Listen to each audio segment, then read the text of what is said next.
안녕하세요. 오늘부터 읽을 책은 정재윤 지음 영화 즐기기 감상을 위한 영화 이론이라는 책입니다. 책머리 영화 더 재미있게 보고 싶다. 친구들끼리 모여 영화 한 편을 본다. 그 영화는 프랑스 무슨 영화제에서 상을 탄 굉장한 영화이다. 하지만 그 영화를 보고 나서 친구들끼리 서로 얘기를 나누어 보면 의견이 늘 같지만은 않다. 어떤 친구는 재미있다고 하고 다른 친구는 별로라고 한다. 그런가 하면 어떤 친구는 이런 것도 영화냐고, 이렇게 재미없는 영화는 생전 처음 본다고도 한다. 같은 영화를 놓고도 이다지 의견이 다른 것은 무엇 때문일까? 그리고 한 영화를 놓고 왜 어떤 사람은 재미있다고 하고 어떤 사람은 재미없다고 할까? 나보고 이야기하라고 한다면 나는 어떤 영화든 재미있게 보는 친구들이 부럽다.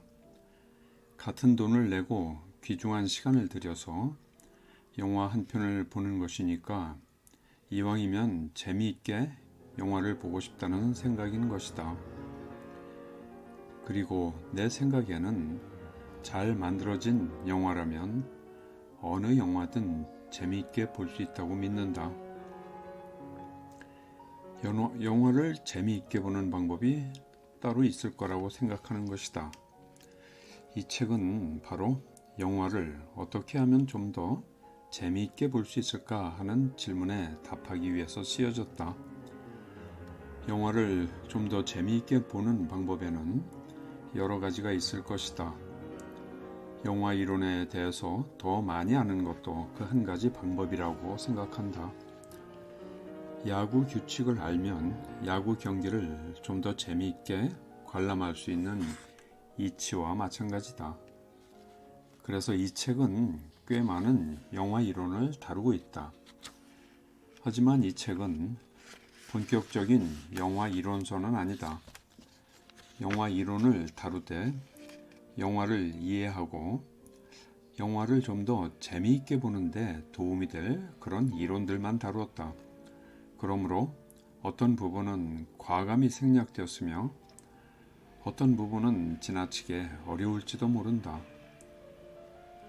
복잡한 제작 과정이나 기술 등에 관한 설명도 가급적 피했다. 그런 것은 영화를 만드는 전문인들에게 미루고 우리 관객은 그저 영화만 재미있게 구경하면 되지 않을까 생각한다. 표현주의나 네오리얼리즘 같은 어려운 영화 이론도 이 책에서는 아쉽지만 다루지 않았다. 우리는 영화에 대해서 무언가를 알려고 이 책을 보는 것이 아니라 영화를 어떻게 하면 더 재미있게 볼 수 있을까 해서 이 책을 보는 것이니까. 영화를 볼 때 우리는 환상을 환상으로 받아들일 마음의 준비가 되어 있어야 한다. 이 책은 실은 어떻게 하면 그 환상을 더욱 아름다운 환상으로 받아들일 수 있을까 하고 궁리하며 쓰여진 책이다. 다만 한 가지 아쉬운 것은 이 책이 그저 하나의 책에 지나지 않는다는 사실이다. 나는 여러분에게 기가 막히게 멋진 영화 장면을 보여줄 수도 없고 숨막힐 만큼 아름다운 영화 음악을 들려줄 수도 없다. 나는 다만 이런 영화도 있다고, 그리고 이런 음악을 한번 들어보라고 말해줄 수 있을 뿐이다. 대신 될 수 있으면 많은 사진 자료를 동원해 아쉬움을 달래보려고 했다. 그 사진들이 여러분의 무궁한 상상력을 통해 살아 움직이기를 바랄 뿐이다. 영화를 재미있게 볼 수 있는 첫 번째 능력이 바로 이 상상력이므로 영화란 상상력이란 열쇠로만 열리는 거대하고 아름다운 꿈의 궁전이므로.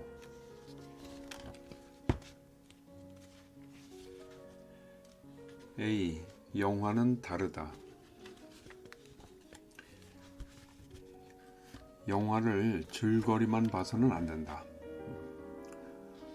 우리 주위에는 영화를 굉장히 좋아하는 영화광이 하나쯤은 있기 마련이다. 이런 친구들이 아침에 학교에 오거나 사무실에 나타나서 시작하는 이야기란 대개 어제 저녁에 누구랑 무슨 영화를 보았다는 것이다. 그게 도대체 무슨 영화였냐고 물어보면 그 친구는 기다렸다는 듯이 그 영화의 줄거리를 얘기하기 시작한다.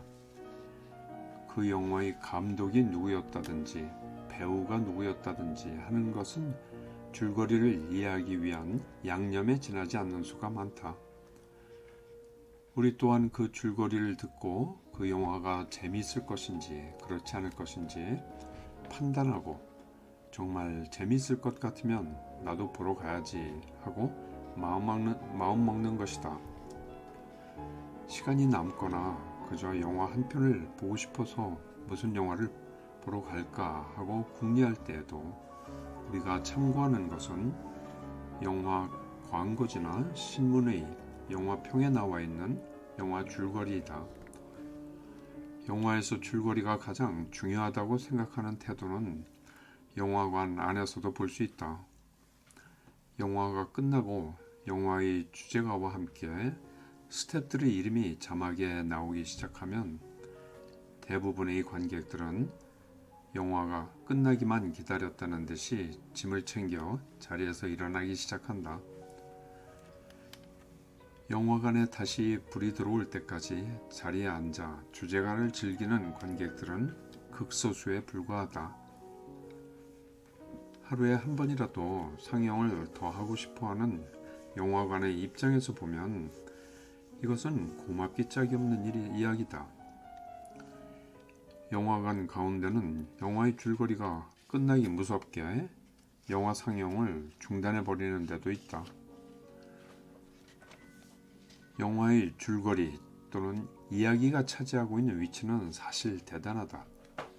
줄거리는 편집의 기본 뼈대를 이루는 것이며 우리로 하여금 영화를 이해하게 하는 가장 중요한 열쇠이기도 하다. 아직도 수많은 감독들이 하는 일이란 잘 쓰여진 소설들을 영화로 옮기는 것뿐이며 되도록 원작에 충실한 것이 감독의 임무라고 믿고 있는 그런 감독들도 적지 않다. 줄거리가 영화에서 차지하는 위치가 이처럼 대단함에도 불구하고 영화를 볼 때 줄거리만 봐서는 안 된다. 그래서는 영화를 더 재미있게 볼 수가 없기 때문인데 그 이유는 사실 간단하다. 영화에서 줄거리가 하는 역할은 매우 중요하긴 하지만 영화 한 편을 이루는 요소에는 줄거리 말고도 음악이라든지 배우의 연기라든지 중요한 게 얼마든지 많이 있기 때문이다. 미국의 아카데미 영화상의 종류를 생각해 보더라도 이는 명백해지는데 영화의 전문가들은 이런 점을 잘 알고 있기 때문에 각본상 이외에도 감독상, 음악상, 편집상 따위를 따로 두고 상을 주는 것이다. 굳이 이런 전문가들이 설정해 놓은 영화 요소가 아니더라도 영화의 여러 가지 요소들을 얼마든지 생각해 볼 수 있다.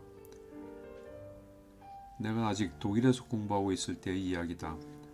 나랑 같이 영화를 자주 보러 다니던 독일 친구가 하나 있었는데 이 친구가 영화를 구경하는 방식이 재미있었다. 이 친구는 흥행이 아주 잘 되는 미국 헐리우드의 영화를 좋아하는 것도 아니고 그렇다고 해서 소위 컬트 무비를 좋아하는 것도 아니었다. 이 친구가 영화를 고르는 기준은 철저하게 아름다운 화면이었다. 다시 말해서 영화의 줄거리가 재미있든 말든 혹은 무슨 영화제에서 상을 받았건 말건 영상미만 뛰어나면 되는 것이었다. 나 개인적으로 말하면 나는 영화를 볼 때 카메라의 움직임이나 편집 방식 또는 각 상황에서의 대사 따위를 중점적으로 즐기기 때문에 그 친구를 이해하기 어려웠다. 그래서 프랑스의 영화감독 릭 베송이 만든 그랑블루라는 영화는 그가 가장 좋아하는 영화이지만 나로선 별로 좋아하지 않는 영화 축에 낀다. 하지만 그 친구가 나보다 더 영화를 좋아하지 않는다고 말할 수 있는 근거를 어디에서건 찾기 어려웠다.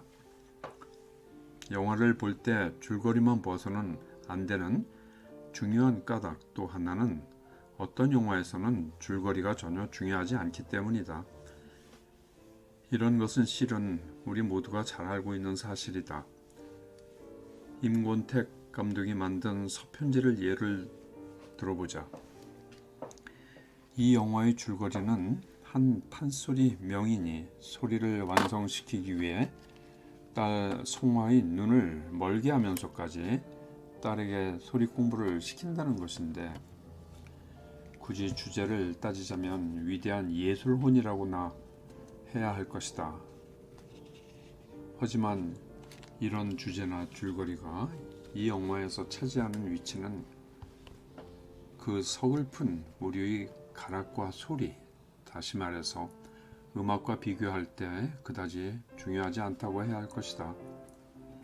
주인공 송화가 마지막에 길을 떠날 때 나오는 김소희 선생의 입소리를 듣는 것 하나만으로도 이 영화를 볼 가치는 충분한 것이다. 서편제 같은 음악 영화에서는 줄거리란 음악을 듣기 위한 보조 역할만을 하는 경우가 많다. 영화 사운드 오브 뮤직을 보고 나서 나치스에 시달리는 한 가족에 관해 이야기하는 사람보다는 영화에 나오는 도레미송이나 에델바이스를 흥얼거리는 사람이 훨씬 많은 법이다. 영화 코러스 라인을 보고 주인공 마이클 더글러스와 여자의 연애 사건에 흥미를 갖는 사람은 조금 이상한 사람이다. 그것보다 우리는 거기에 나오는 후보자들의 노래와 춤에 훨씬 더 흥미가 많을 뿐더러 바로 그것 때문에 영화를 보러 가는 것이다. 음악 영화 말고 액션 영화나 공상과학 영화는 어떨까? 줄거리를 알려고 터미네이터나 영웅본색을 보러 가는 사람이 있을까? 그 영화의 줄거리란 우리에게는 그다지 중요하지 않다. 우리는 그 영화의 줄거리나 주제보다는 아놀드 슈왈츠네거의 화끈한 근육질 액션과 미래의 멋진 기계들을 보고 싶은 것이다. 성냥개비를 씹으면서 짓는 우정을 위해 목숨을 아끼지 않는 주윤발의 미소 또한 포기할 수 없는 일이다. 나는 지금 영화에서 줄거리란 조금도 중요하지 않다고 얘기하고 있는 것은 아니다. 서부 영화든 중국 무협 영화이든 줄거리가 물론 중요한 법이지만 다른 요소 또한 중요하다고 이야기하고 있는 것이다. 얼핏 생각하기에 줄거리가 가장 중요할 것 같은 애정 영화의 경우도 마찬가지다. 어떤 애정 영화에서는 줄거리보다는 그때그때의 상황 묘사가 더 중요하다.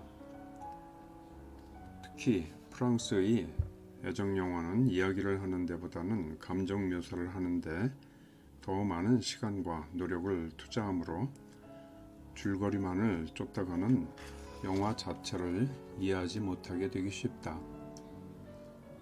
물론 영화를 보고 꼭 그 영화를 이해해야 할 필요는 없다. 대학의 영화학과 학생들 말고는 영화를 공부하기 위해서 영화를 보는 사람은 없을 것이다. 영화란 기본적으로 오락을 위한 것이다. 우리는 어떤 영화든 보면서 즐기면 되는 것이고 보고 나서 들인 돈과 시간만큼 재미있었다고 생각하면 그만이다.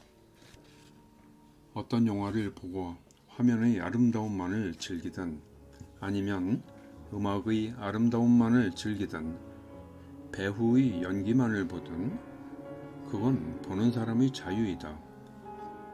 모두가 다 영화를 보는 방법의 하나이며 나름대로 훌륭한 영화 감상법이다. 꼭 이래야 한다는 영화 감상법이란 세상에 없다. 나는 사람들이 영화를 잘못 이해하는 원인 가운데 가장 큰 것이 영화를 필름에 담은 소설쯤으로나 생각하는 데 있다고 생각한다. 하지만 좀 더 따져보면 영화와 소설은 같은 이야기를 하더라도 그 방식은 굉장히 다르다. 다음 장에서는 소설과 영화가 이야기하는 방식이 어떻게 다른지 한번 살펴보기로 하자. 편집. 촬영이 끝난 필름을 골라서 자르거나 잊거나 하는 작업. 비슷한 말로 몽타주가 있으나 몽타주란 말은 영화 이론에서 특히 미학적인 측면을 이야기할 때 더 많이 쓰이는 말이다. 컬트 무비. 컬트라는 말은 아마도 컬처라는 말에서 나온 듯한데 컬트라는 낱말을 정의하기가 어려운 만큼이나 컬트 영화 또는 컬트 무비도 정의하기 어렵다. 몇몇 영화인들은 컬트 무비를 괴상한 영화라고만 생각하게 하는 경향이 있는데 일단 사람들이 오랫동안 즐겨보는 영화는 모두 컬트 영화에 속한다고 생각한다. 그 가운데는 상업적으로 성공한 영화도 있고 그렇지 않은 경우도 있다. 예술적으로 훌륭한 영화도 있으며 그렇지 않은 경우도 있다. 컬트 무비의 대표적인 카사블랑카 라는 영화는 예술적으로는 형편없는 영화지만 미국에서는 사람들이 지금까지 가장 많이 본 영화이고 아직도 많이 보고 있고 유럽의 유명한 영화 감독들도 이 영화는 몇십 번씩 본다. 이 영화는 만들기 전부터 우여곡절이 많았는데 특히 각본이 영화가 모두 완성될 때까지 완성되지 않아서 여자 주인공 잉그리드 버그먼은 두 남자 주인공 가운데 누구를 선택해야 될지 몰라서 촬영 도중 계속해서 애매한 표정을 지었다고 한다. 그 애매한 표정 덕분에 이 영화가 성공했다고 주장하는 평론가까지 있을 정도이다. 이 영화의 촬영은 모두 스튜디오 안에서 이루어졌다. 뒤에 보이는 배경은 모두 배우들 뒤에 스크린을 쳐놓고 배경 화면을 영사하는 스크린 프로세스에 의해서 찍혀지는 것이고 대사는 정말 유치하기 짝이 없으며 각 상황들 또한 다른 영화들에 이미 한 번쯤은 쓰여진 그런 것들만 모아놓은 것이다. 유치하기 짝이 없는 것들만 모아놓은 영화이기 때문에 성공한 그런 작품이라고 하겠다. 이 밖에 로키 호러 픽처쇼 같은 영화도 미국에는 이 영화를 보는 5만 명 정도의 모임이 따로 있을 정도로 잘 팔리는 컬트 무비이고 블루스 브라더스나 베티 블루 같은 영화도 내가 있던 독일에서는 벌써 10년 넘게 상영하고 있는 컬트 무비들이다. 카메라 움직임. 카메라는 기본적으로 세 방향으로 움직인다. 수평, 수직, 그리고 비스듬히 움직이는 것인데 이것은 카메라 몸체가 고정되어 있을 경우의 이야기이고 요즘에는 궤도 위나 크레인 위에서 카메라가 자유자재로 움직이게 되어 있다. 우리가 영화에서 볼 수 있는 모든 것은 실은 카메라가 담아낸 것으로 카메라의 움직임을 관찰하는 것도 상당히 흥미로운 일이다.